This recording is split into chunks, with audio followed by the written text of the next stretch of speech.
किसानों की कहानी, कैमरे की जुबानी। भारत खेती प्रधान देश और किसान इसकी जान। किसान कुल जहान के अन्नदाता हैं।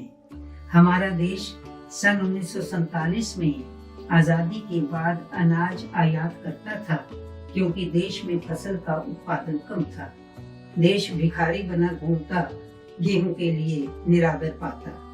दूरदर्शी भारतीयों ने हठी वैज्ञानिकों, परिश्रमी किसानों, मजदूरों और कारीगरों की मदद से तथा हरे इनकलाब द्वारा खेती पैदावार को बढ़ाया। देश की 70% जनसंख्या खेती बाड़ी पर निर्भर हुई।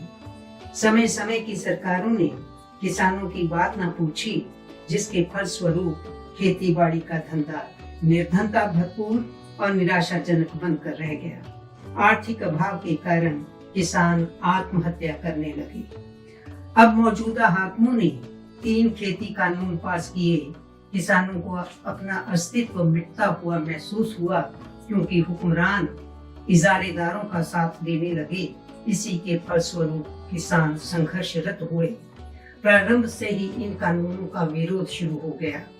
आंदोलन पंजाब की इनकलाबी धारा से प्रारंभ होकर पूरे देश में फैल गया और 26 नवंबर 2020 को किसानों ने दिल्ली के निकटवर्ती सीमाओं पर रोष धरने प्रारंभ कर दिए। सरकार ने इन साधारण किसानों को कभी आतंकवादी तो कभी अलगाववादी कहा, कभी इसे पंजाब हरियाणा का आंदोलन कहकर नकारा।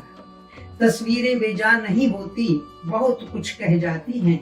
ये कहानी तस्वीरों की कहानी है। यह जन आंदोलन की कहानी है।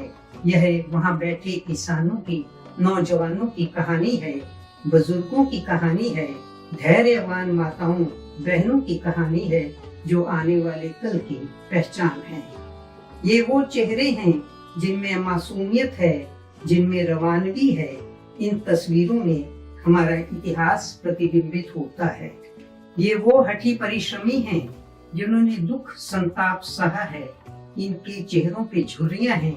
उनके सुदृढ़ शरीर गर्मी सहन करके उसके प्रतीक बनते हैं। ये किसान केवल पंजाब हरियाणा से नहीं, राजस्थान, उत्तराखंड, यूपी, बिहार, कर्नाटक, केरल से ही नहीं, पूरे भारत की आवाज है।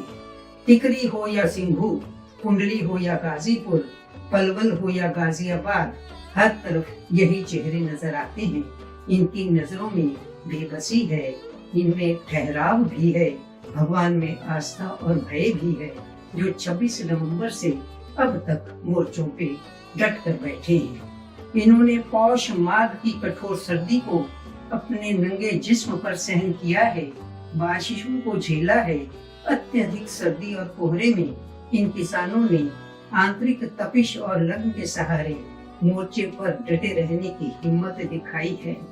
जिन्होंने खेतों में काम करते हुए हर मौसम को झेला है, उसी भावना से अपने हकों के लिए लोक आंदोलन में सुदृढ़ता से शिरकत कर रहे हैं। इसी इंतजार में बैठे हैं, कभी तो ठंडी हवा का झोंका आएगा।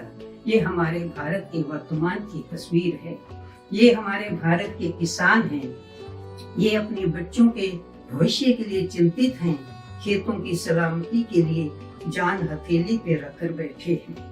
हिंदी कवि दुष्यंत कुमार ने खूब लिखा है, हो गई है पीड़ पर्वत सी पिघलनी चाहिए, इस हिमालय से कोई गंगा निकलनी चाहिए। मेरे सीने से नहीं तो तेरे सीने में सही, हो कहीं भी आग, लेकिन आग जलनी चाहिए।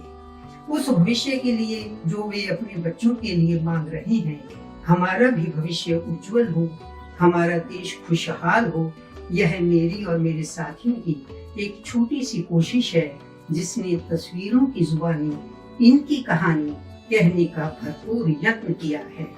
किसान प्रोफेसर गुरबचन गिल के शब्दों में कहते हैं, सूरज हमारी पीठ पीछे है, पार समंदर कर जाएंगे, पंखों पर भी नाज अथा है, उड़कर अंबर तैर जाएंगे, मिले साथ की शक्ति से ही मंजिल बहुत दूर नहीं है, चले मिलकर बना काफिले, बैठे रहे तो मर जाएंगे, बैठे रहे तो मर जाएंगे।